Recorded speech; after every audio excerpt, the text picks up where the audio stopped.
Hey everyone, welcome back to my YouTube channel. My name is Shefali and today's video is going to be very important for all the BSc students. Especially अगर आप first year में हो और Kumaon university में हो तो ये video आप ही के लिए है. ओके हमने यहाँ पे डिस्कस करा था. लास्ट वीडियो जो थी मेरी वो इनऑर्गेनिक केमिस्ट्री पे थी. हमने बहुत ही सक्सेंट और बहुत ही शॉर्ट डिस्कशन रखा था. सिर्फ क्वेश्चंस के नोट्स आपको प्रोवाइड कराए गए थे और इस वीडियो में भी सेम ही चीज़ होने वाली है. कोई डिस्कशन नहीं होगा. इफ़ यू वांट, अगर आपको कोई भी डाउट होता है एंड इफ़ यू वांट कि मैं कोई वीडियो बनाऊं किसी पर्टिकुलर टॉपिक में, do tell me down on the comment section. बस इस वीडियो में I will be discussing just the questions जो क्वेश्चंस आपके 2021 में आए हुए हैं. सिर्फ वो डिस्कशन हम करेंगे.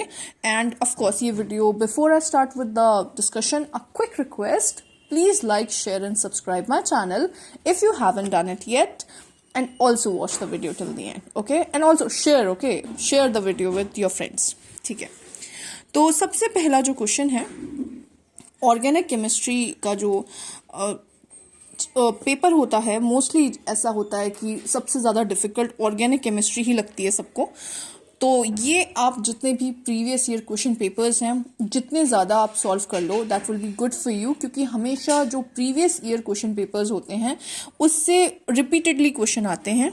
सो फर्स्ट है आपका सेक्शन ए में क्वेश्चन नंबर 1 है, एक्सप्लेन द फॉलोइंग. पहला है इनैंशियोमर्स एंड डाई इनैंशियोमर्स को पूछा गया है. So this is enantiomers and di enantiomers से अधिकतर क्वेश्चन आ जाते हैं. This topic is really important. So आप ज़रूर इस टॉपिक को यहाँ पे प्रिपेयर करना.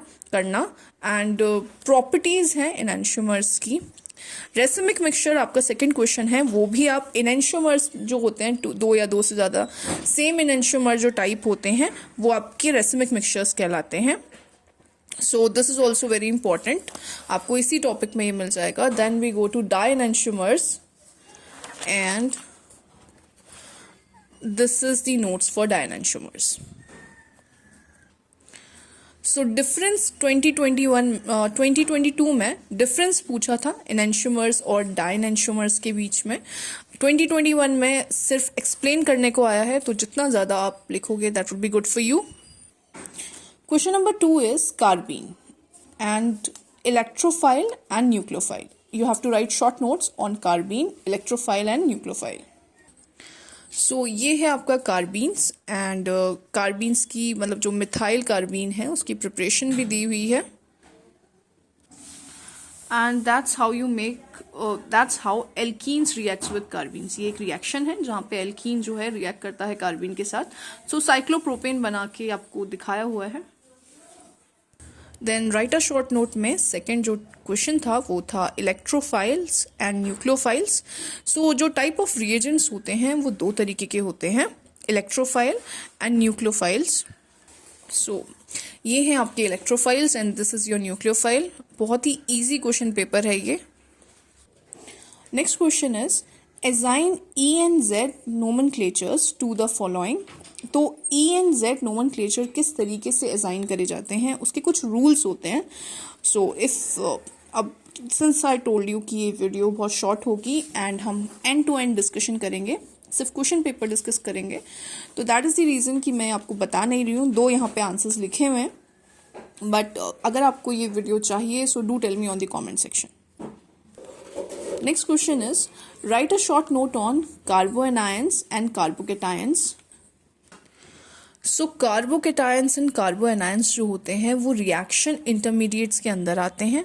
उसमें से एक कार्बोकेटायन होते हैं. एंड तो कार्बोकेटायन का यहाँ पे दिए हुए हैं 1 methyl and 1 degree, 2 degree, 3 degree. फिर स्ट्रक्चर्स भी डिस्कस करा है, स्टेबिलिटी भी डिस्कस करी है. स्टेबिलिटी आप ज़रूर बताना कार्बोकेटायंस की. Then this is the order of stability. इस तरीके से आप सब कुछ पॉइंट टू पॉइंट डिस्कस करना. Next we move to carbanions. And carbanions जो होते हैं उसकी भी स्टेबिलिटी ऑर्डर डिस्कस करा है, स्ट्रक्चर डिस्कस करा हुआ है. एंड स्टेबिलिटी ऑर्डर क्यों इस तरीके से है उसका रीज़न भी यहाँ पे हमने डिस्कस करा है. So this is the structure. ये फ्री रेडिकल इज ये तीसरे टाइप का जो आपका इंटरमीडिएट है वो होता है. सो कार्बोकेटायन एंड कार्बोएनाइन ही आपसे पूछा है, तो दिस विल बी इनफ. जितना हमने नोट्स दिए हैं आपको, this will be enough. Explain coal based reaction with mechanism. Coal base की रिएक्शन क्या होती है बतानी है आपको मैकेनिज्म के साथ. तो ये जो रिएक्शंस हैं सारी की सारी जितनी भी आएंगी, आप नेम रिएक्शंस को बिल्कुल भी इग्नोर मत करना, बहुत ही इंपॉर्टेंट होती हैं नेम रिएक्शंस. सो कोल बेस दी वन जो इस बार यहाँ पे पूछी हैं, थोड़ी और रिएक्शन हैं जैसे वुड्स रिएक्शन है, ये भी अभी आएंगी. So coal based reaction and mechanism हम देखते हैं. So this is Kolbe's synthesis या कोल बेस रिएक्शन आप कहो, और ये मैकेनिज्म के थ्रू इसको पूरा एक्सप्लेन करा हुआ है. अदर देन कोल बेस बहुत सारी अदर नेम रिएक्शंस हैं जो बहुत इंपॉर्टेंट हैं. This paper was really very easy क्योंकि सारे ऐसे रिपीटेटिवली वही सवाल पूछे गए हैं जो back to back previous years में भी पूछे जाते हैं. And this is Kolbe's synthesis और reaction you can say. So the next one is oxidation with ozone, जो पेपर में आपका आया हुआ है क्वेश्चन. वेट अ मिनट, ये है आपका question. Explain ozonolysis with mechanism. So ozonolysis को हम यहाँ पे एक्सप्लेन करेंगे. सो ओजोनोलिसिस ये ऑक्सीडेशन होता है विथ ओजोन का, किस तरीके से आप ओजोन को रिएक्शन में रिएक्ट करवाते हो, और ये पूरा एक प्रोसेस है जहाँ पे आपका ओजोनाइड करके एक इस तरीके का आपका इंटरमीडिएट बीच में फॉर्म होता है. देन यू मतलब आप ऑफ कोर्स बिकॉज मैं यहाँ पे एक्सप्लेन नहीं कर रही हूँ आपको सब कुछ. If you want a video on any of the topic, अगर आपको कन्फ्यूजन है तो आप ज़रूर मुझे कॉमेंट सेक्शन में बताइएगा. I make a separate video और फिर मैं उसे पोस्ट करूँगी. सो this is the another part of ozonolysis. Question number 8 is short notes लिखने हैं आपको. इंडक्टिव इफेक्ट है और हाइड्रोजन बॉन्ड है. हाइड्रोजन बॉन्ड मतलब यहाँ पे हाइड्रोजन बॉन्डिंग ही आपको हाइड्रोजन बॉन्ड बोला गया है. So this is hydrogen bonding. Hydrogen bonding आपकी इनऑर्गेनिक केमिस्ट्री में भी है. जब हमने पिछली बार जो क्वेश्चन पेपर डिस्कस किया है 2021 का ही, उसमें हाइड्रोजन बॉन्डिंग इनऑर्गेनिक केमिस्ट्री के पेपर में भी ये क्वेश्चन पूछा गया है हाइड्रोजन बॉन्डिंग का. सो इट्स वेरी इंपॉर्टेंट कि आप पूरी तरीके से हाइड्रोजन बॉन्डिंग को प्रिपेयर करके जाएं. टाइप्स ऑफ हाइड्रोजन बॉन्डिंग भी हम डिस्कस मतलब आपको नोट्स में प्रोवाइड करा रहे हैं. और फिर क्या कंडीशंस होती हैं इंट्रामोलिकुलर हाइड्रोजन बॉन्डिंग की. इंट्रामोलिकुलर हाइड्रोजन बॉन्डिंग जो होती है वो आपकी एक टाइप की हाइड्रोजन बॉन्डिंग ही है. There are two types of hydrogen bonding. एक इंटरमोलिकुलर होती है और एक इंट्रामोलिकुलर होती है. रेस्ट अभी डिस्कस ज़्यादा नहीं करेंगे. सो उसकी कंडीशंस क्या हैं, that is the case. Next is inductive effect. So inductive effect जो होता है this is very important. Again बहुत बार इंडक्टिव इफेक्ट में या फिर मेसोमेरिक इफेक्ट में क्वेश्चन पूछे जाते हैं. सो आप इन टॉपिक्स को अवॉइड मत करना, ठीक है. This is the positive I effect which is positive inductive effect, ठीक है. एंड इलेक्ट्रॉन डोनेटिंग ग्रुप दिखाते हैं ये.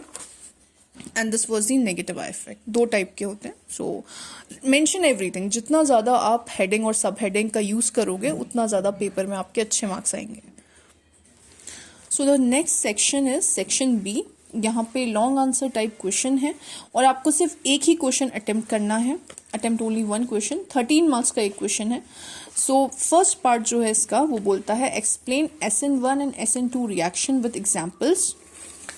सो दिस इज टाइप्स ऑफ, यहाँ पे जो आपकी न्यूक्लियोफिलिक सब्स्टिट्यूशन रिएक्शन होती है उसके दो टाइप्स होते हैं.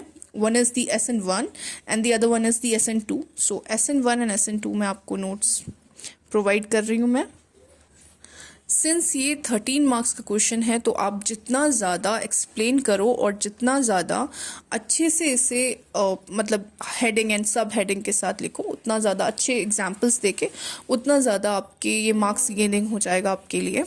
Now this is elimination reaction.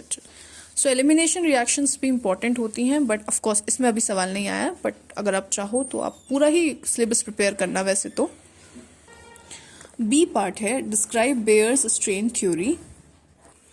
So this is Baeyer's strain theory और ये भी एक बहुत इंपॉर्टेंट टॉपिक है. अधिकतर सवाल पूछ लिए जाते हैं इस पे.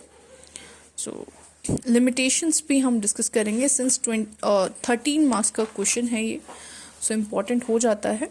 सो this is the limitation for Baeyer's strain theory. Now question number 10 का फर्स्ट है, एक्सप्लेन करना है आपको सेड्ज़िफ रूल, मार्कोनिकोफ रूल और सेड्ज़िफ रूल। ये दो ऐसे टॉपिक हैं जो मोस्टली रिपीट होते हैं, तो आप दोनों को ही पढ़ के जाना।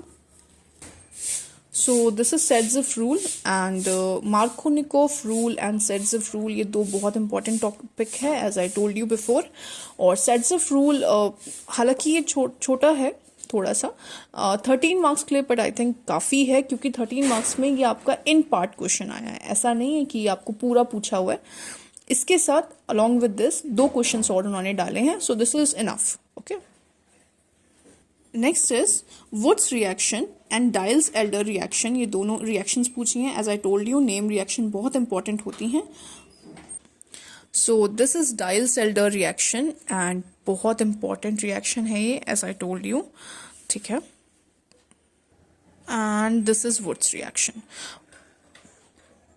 सो Wurtz reaction and Diels Alder reaction ये आपसे पूछी गई है, लिमिटेशंस है वुड्स रिएक्शन की। दिस इज कोरे हाउस, और कोरे हाउस हालांकि 2021 में सवाल नहीं पूछा गया है, लेकिन as I told you name reaction सारी ही बहुत इंपॉर्टेंट है, आप किसी भी नेम रिएक्शन को मिस मत करना।